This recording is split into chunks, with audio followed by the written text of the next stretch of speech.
much does it cost to live in Edinburgh? I'm gonna divide these costs by living as a student and living as a working individual. So the first things first, you need a place to stay. I'm gonna consider the city center of Edinburgh because I think it's quite affordable in comparison to other city centers that I used to live in. So if you're a student, you can easily find a room, and how nice the room is depends on your research skills. You can find it on many websites like Facebook. So if you live in a student accommodation, you usually rent one room. So there are 4 rooms, let's say in a building or in a flat, and you share. So this will cost you £550 on average, and that includes all the bills, which is incredible because that saves you a lot of money. Bills are expensive here. Let's say you are a working individual and you want to have your own 1-bedroom flat. This will cost you on average £850 without the bills. So that would be a nice modern flat. I'm not taking into consideration any moldy old style flats. So this would be a nice flat, £850 a month plus a council tax. Now, if you're a student, you're exempt, you don't have to pay it, but once you're over with your studies, you have to pay £100 a month every month. Then, if you also need a heating, which I assume you would do in the Scottish winters, it will also cost you around £100 a month in the summertime and then 200 mark in the winter time. If you have gas, which would be way more affordable by 40%, the next one would be the groceries. Now let's assume that you eat at home every single day and you cook. Because of the inflations, the prices went up. The eggs used to cost £1, now it costs £2, so the groceries a month would be £300.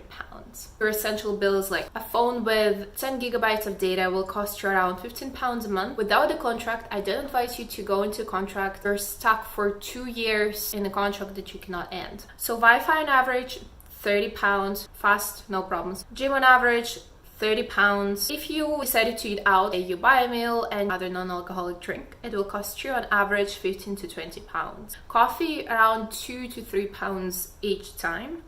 Transport is £1.80 one way.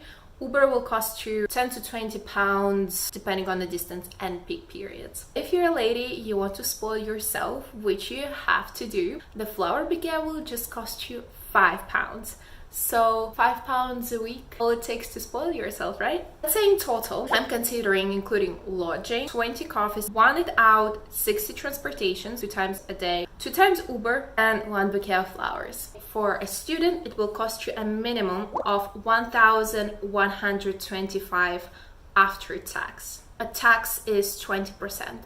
So you need to earn at least £1,350. That will bring you to £1,125. This is the surviving rate. If you don't have this money to spend a month, I wouldn't advise you to come here. You would just really struggle. So if you're a working individual who wants to afford their own private flat, that will cost you £1,675.